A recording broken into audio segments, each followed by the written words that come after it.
रोहन एक छोटे से गांव में रहता था। उसकी माँ का नाम अभा था, जो गांव की सबसे दयालु और समझदार महिला मानी जाती थी। अभा का अपने बेटे रोहन के साथ बहुत गहरा रिश्ता था। वह हमेशा उसे सही और गलत के बीच का फर्क समझाती थी और जीवन में सही रास्ते पर चलने की शिक्षा देती थी। रोहन बहुत समझदार और मेहनती लड़का था। वह हमेशा अपनी माँ की बातों को ध्यान से सुनता और उन पर अमल करने की कोशिश करता। लेकिन एक दिन गांव में एक नया लड़का आया, जिसका नाम अर्जुन था। अर्जुन बहुत चालाक और शरारती था।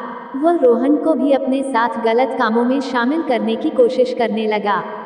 एक दिन अर्जुन ने रोहन से कहा कि वे दोनों गांव के बगीचे से फल चुराएं। रोहन को ये बात अच्छी नहीं लगी, लेकिन अर्जुन ने उसे इतना उकसाया कि वह उसकी बात मान गया। वे दोनों रात में बगीचे में घुसे और फल चुराने लगे। लेकिन तभी बगीचे का मालिक वहां आ गया और उसने दोनों को पकड़ लिया। रोहन को अपनी गलती का एहसास हुआ और उसने मालिक से माफी मांगी।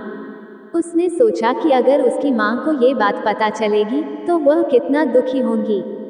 वह बहुत शर्मिंदा हुआ और घर जाकर अपनी माँ को सब कुछ बता दिया।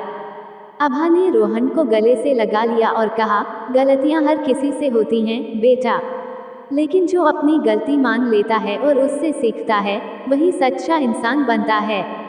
रोहन ने अपनी माँ से वादा किया कि वह अब कभी भी गलत रास्ते पर नहीं चलेगा और हमेशा सही काम करेगा। उस दिन के बाद रोहन ने अर्जुन से दूरी बना ली और अपने अच्छे कामों पर ध्यान देना शुरू किया। गांव के लोग भी उसकी तारीफ करने लगे और वह अपनी माँ की तरह ही समझदार और दयालु इंसान बन गया।